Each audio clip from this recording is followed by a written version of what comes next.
There's only two that you could grow your collection. One, you could start making more money at your job or whatever you do, or two, you could start using your collection and your knowledge to grow your own collection. Now, you can start your own business, everything like that with Pokemon. You can go ahead and do that, be my guest. But if you just want this as a side hustle and you just want to grow your collection, and you just want to grow your collection, use your knowledge and your skills. And there's several different routes that you could do this, several different ways you could buy, sell, trade, everything like that. And I feel like a lot of people don't do that enough in order to grow their collections. A lot of them just open and everything. And I know a lot of people only want their collections to be stuff that they've personally opened. And I completely respect that. But realistically, you got to spend a lot to do that. So I'm going to show you a few ways that you could sell off things, where you could buy stuff, everything like that, so you can grow your own collection. All right, sorry if I look like crap right now. I just got back from the gym. Really didn't want to make a video, but we're making it today. So, like I said, where to sell and buy cards. So, first up, Facebook Marketplace. If you live in a highly populated area like I do, Southern California, definitely use Facebook Marketplace, use Craigslist, use OfferUp. Go, you can find great deals. You could bundle cards. Some people try to fire sell their cards, or they don't know the value of them, of their product, of the single, of the slab. Definitely use Facebook Marketplace. Great thing about Facebook, no commission fees, cash or Venmo, anything like that.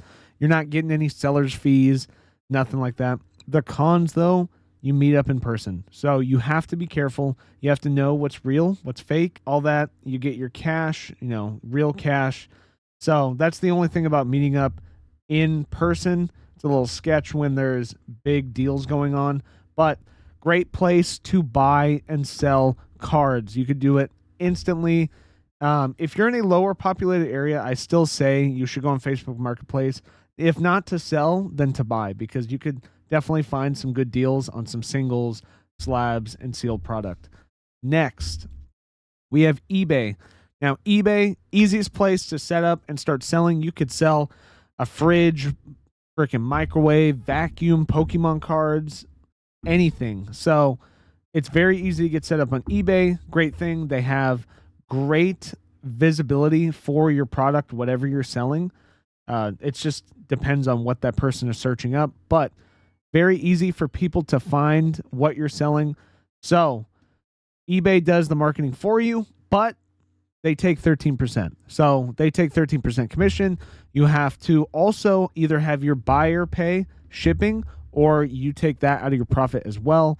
Most likely, usually whenever I sell, I just have them pay shipping. You also have to know how to ship your cards. You have to have the shipping supplies, everything like that. So 13% shipping supplies, but great visibility, and you don't have to meet up in person. Nothing like that. It's very seamless. Also, they're really good about any kind of scams. So eBay is great buyer and seller protection for either way. But 13%, that's the kicker. So that is actually the most that's taken out. Next, we have TCG Player. This is the easiest place to sell cards because this is all cards. If you've never heard of TCG Player and you live under a rock, this is all trading cards. That's all they do. There's nothing else. Very easy to get set up. Very hard to be big on TCG Player.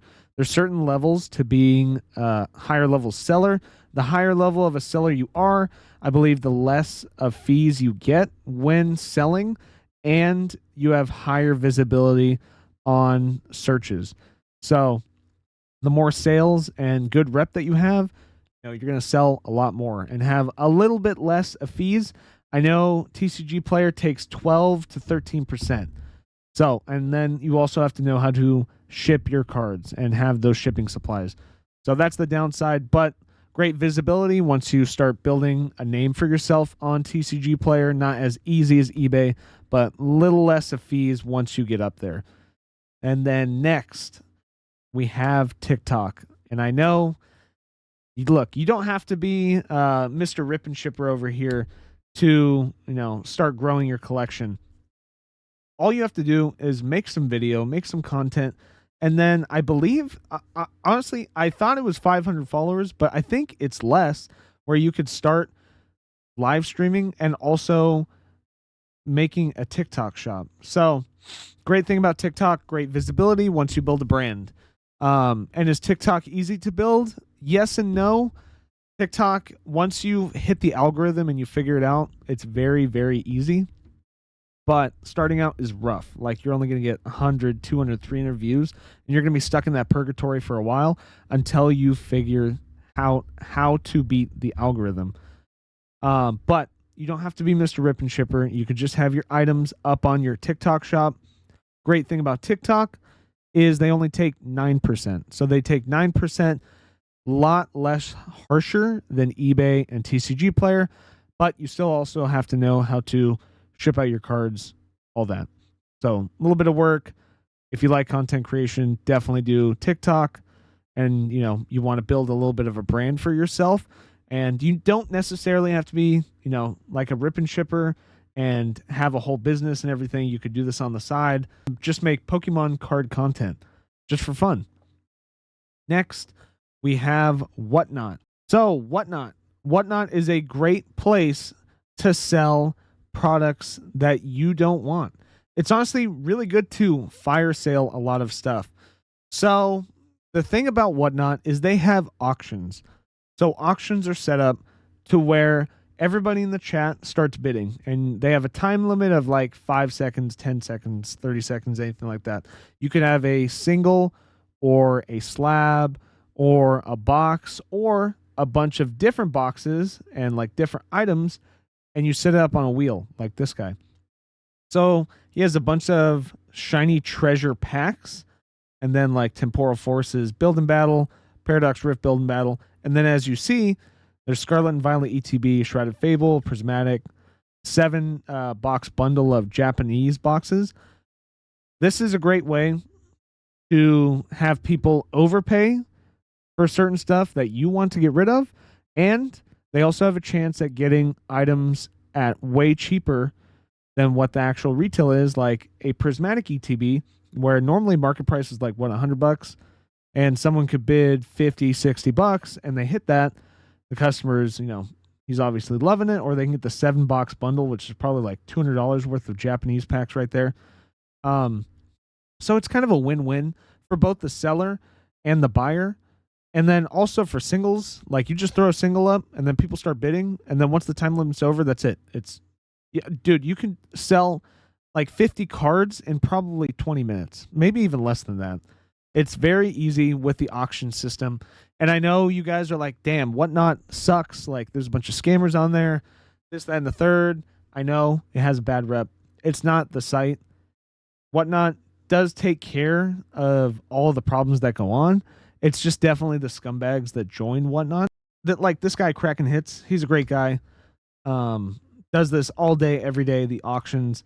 It's a great way for him to get rid of shit he doesn't want and get rid of it fast. And they go through so much product. The thing about Whatnot is you have to like being a streamer, and then you also have to kind of build your brand a little bit like TikTok.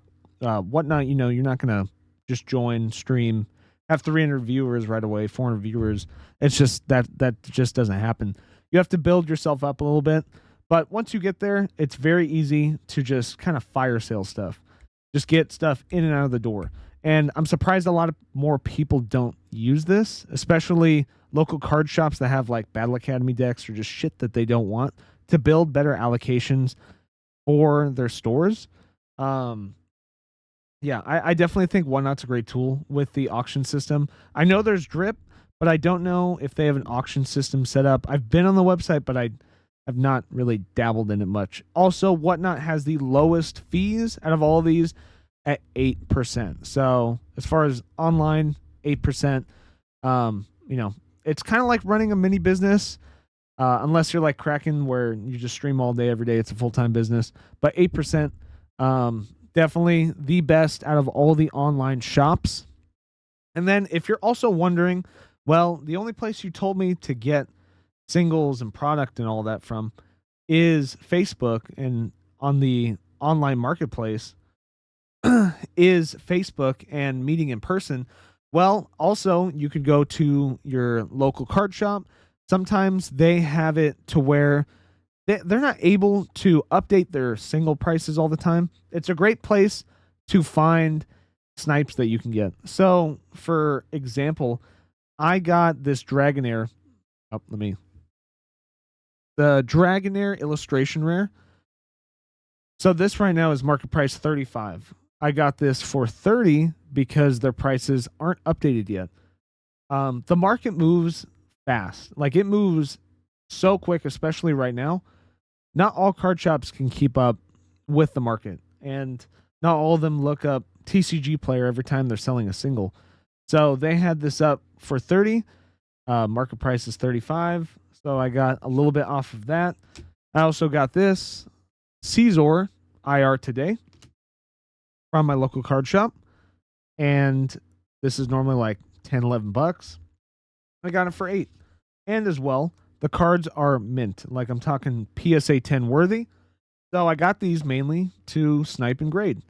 Local card shops, they don't grade every single card that they get coming in. So find a local card shop, that you could work with that goes through a lot of singles and see if you can get some deals, see if you could get some PSA 10 worthy cards. Obviously, you have to do a little bit of research, but it's a great place to pick up singles.